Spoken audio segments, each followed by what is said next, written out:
The fugitive among billions. Ethan Carter had spent 5 years pretending to be nobody. He had a quiet life in the outskirts of Seattle, working as a mechanic, keeping his head down, and avoiding anything that might bring attention. He was just another face in a city of millions, exactly how he wanted it. The war beyond the stars was over, at least for him. But deep down, he always knew it wouldn't last. It started with little things. A cold, prickling sensation at the back of his neck when he walked home late at night.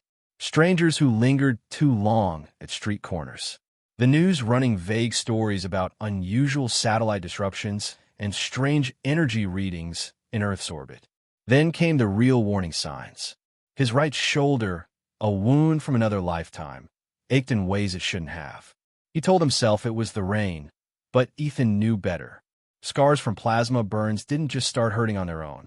Something was coming, something that wanted him to feel it. Then, on the night it all fell apart, Ethan was at his usual dive bar, nursing a cheap beer. The television behind the bartender flickered, broadcasting what should have been another meaningless news segment. Except this time, it wasn't. Unidentified object detected in Earth's orbit. Authorities dismiss claims of extraterrestrial origin. Experts suggest a classified military experiment. Ethan set his drink down, stomach twisting. The footage showed a grainy image of a sleek, black vessel hanging just beyond the moon's shadow. It was too sharp, too perfect. He had seen ships like that before. Hunters, meant for one purpose. Someone had found him. He threw a few bills on the counter and left without finishing his drink. The night air was cold, and the city lights felt harsher than usual. He kept his pace steady, casual, forcing himself not to run. If he ran, they'd know he knew. By the time he reached his apartment, his instincts were screaming. The front door was unlocked. He never left it unlocked. Without hesitating, he stepped inside, every muscle tense. The dim light from the street lamp outside barely illuminated the small space. Everything looked untouched, except for the figure standing by the window. Tall, armored, alien. Ethan barely had time to react before the figure turned, its glowing amber eyes locking onto him. "You," the creature rasped, its voice deep, unnatural. "You are Ethan Carter." Ethan's hand twitched toward the concealed knife under his jacket, but he knew it wouldn't help. The thing in front of him was Jadar, one of the Dominion's elite enforcers. "You have the wrong guy," Ethan said evenly. The alien cocked its head, scanning him with something built into its helmet, then stepped forward, slow and deliberate. "No, you are the last witness." A sharp whine filled the air, some kind of tracking signal. Then, from the street below, Ethan heard the roar of approaching engines. They weren't alone, and now he was out of time. The hunter's ultimatum. Ethan moved before he could think. His instincts, buried but never forgotten, took over. He lunged for the nearest cover just as the first explosion rocked the building. Glass shattered, the room filled with smoke. The alien, Virek, if Ethan remembered the markings on his armor correctly, didn't flinch. Instead, the Jadar warrior extended a clawed hand toward him. "We must go. Now." Ethan ignored him. Years of paranoia screamed at him to run, to disappear. But outside, the engines had cut. That meant boots on the ground. Whoever was coming wasn't human. Another explosion. The front door caved inward, and something that wasn't quite a man stepped through, a humanoid figure with shifting, iridescent skin. Council infiltrator. Ethan had heard of them during the war. Assassins. Not soldiers. Not hunters. Killers. Virek moved first, his reptilian body a blur of motion as he drew a serrated blade from his belt. The infiltrator didn't speak. It only moved, flowing like liquid, dodging the strike, and drawing a weapon Ethan had only seen used against high-value targets, a plasma ripper. Ethan didn't wait. He dove for his old duffel bag beneath the couch, yanking it open and pulling free the Terran-issued pulse pistol he had sworn never to use again.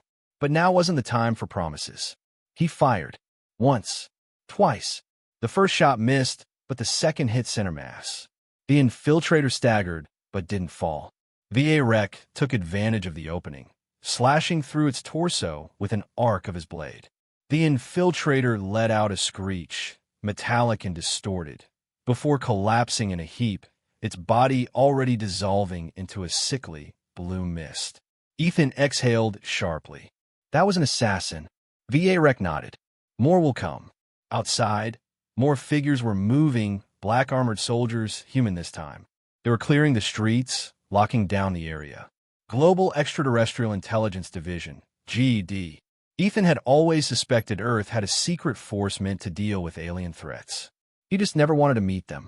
We can't stay, Varek said. His tone was urgent, but not desperate. He needed Ethan alive. That much was clear. Why are you here? Ethan demanded. Your Dominion. You shouldn't be on Earth. I'm not your enemy, Varek growled. I came to warn you. Earth is no longer safe. The Council has sent more than assassins. They've sent a judgment fleet. They will burn your world to keep their secrets. Ethan's breath caught. A judgment fleet meant extermination. They won't, Ethan said, shaking his head. Earth is off limits. They wouldn't risk it. Varek stared at him. Wouldn't they? The reality hit him like a hammer. He wasn't just running from his past anymore. He was running out of time. Outside, sirens wailed. More soldiers were coming. Ethan clenched his jaw. He had a choice, stay and die, or run and fight. He met Varek's gaze. Where do we go? Earth won't protect you. Ethan and Varek ran. The city was going into lockdown. Military drones buzzed overhead, scanning for movement. Streets that had been filled with life just minutes ago were now eerily empty. Civilians forced inside, unaware of the silent war unfolding in their own backyard. Varek led the way, moving with unnatural speed for something so massive. Ethan followed, keeping low, his pulse pistol clutched in a white-knuckled grip. Every instinct screamed at him that this wasn't just a hunt anymore. It was a purge. They ducked into an alley, and Varek activated something on his wrist, a small device that projected a flickering blue energy field around them. A cloaking shield. Ethan pressed his back against the wall, forcing himself to breathe. We need to get off the grid. Anywhere but here. Varek's amber eyes locked onto his. I know a place. They moved through the industrial sector, weaving through abandoned warehouses until they reached an old steel foundry. The moment they stepped inside, Ethan knew they weren't alone. Gun barrels snapped toward them. Soldiers in dark gray armor. GD operatives. Ethan stopped cold. Shit. A man stepped forward, lowering his rifle. Commander Jonas Hale. Ethan recognized the scar across his chin from old service records. Hale wasn't just GED. He was one of their top men. Carter, Hale said, as if they were old friends. Been looking for you. Ethan's grip tightened on his weapon. You're not here to arrest me. No. Hale's expression was unreadable. We're here to stop what's coming. His gaze shifted to Varek. You brought a Dominion warrior onto Earth. That's a death sentence. Varek growled low in his throat. Your people have no idea what's coming. Oh, we know. Hale pulled a small holographic device from his belt and activated it. A projection flickered to life, a massive alien fleet moving toward Earth. Ethan felt his blood run cold. The Galactic Council isn't taking chances, Hale said. They're sending a cleansing force. A full orbital bombardment to wipe us out.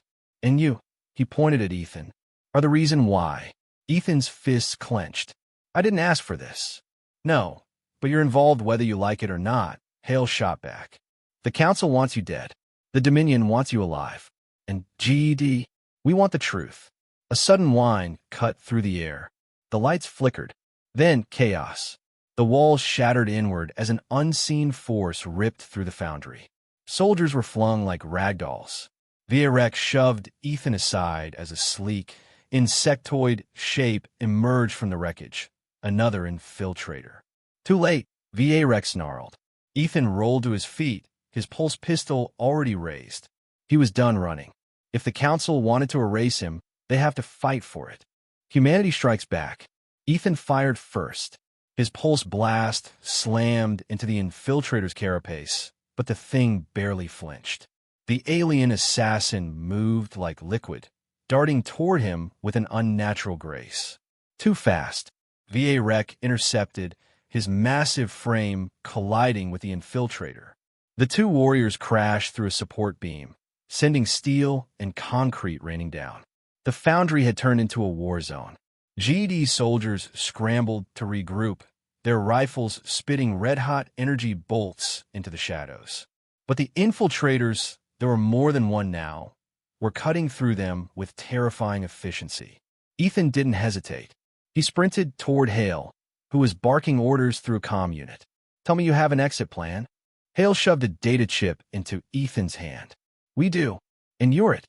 Ethan barely processed the words before Virek grabbed him by the collar and dragged him toward an emergency hatch. "Move!" They crashed through the door into a narrow corridor. Behind them, the battle raged.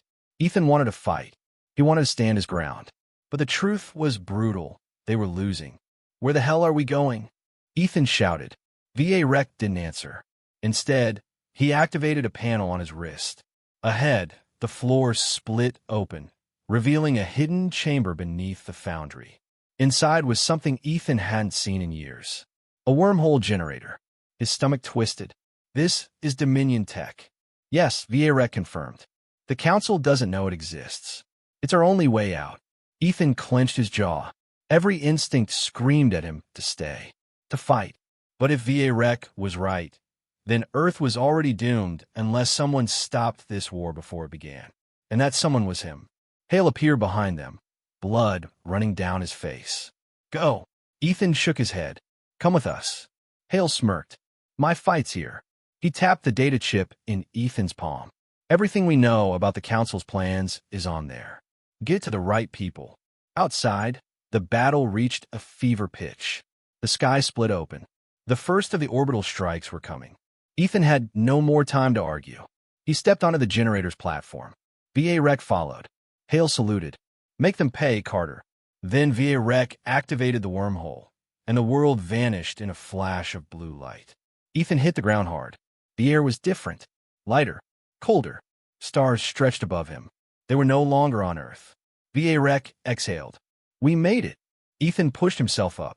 He had been running for 5 years. But not anymore. He looked toward the distant lights of an unfamiliar world. It was time to stop running. It was time to fight.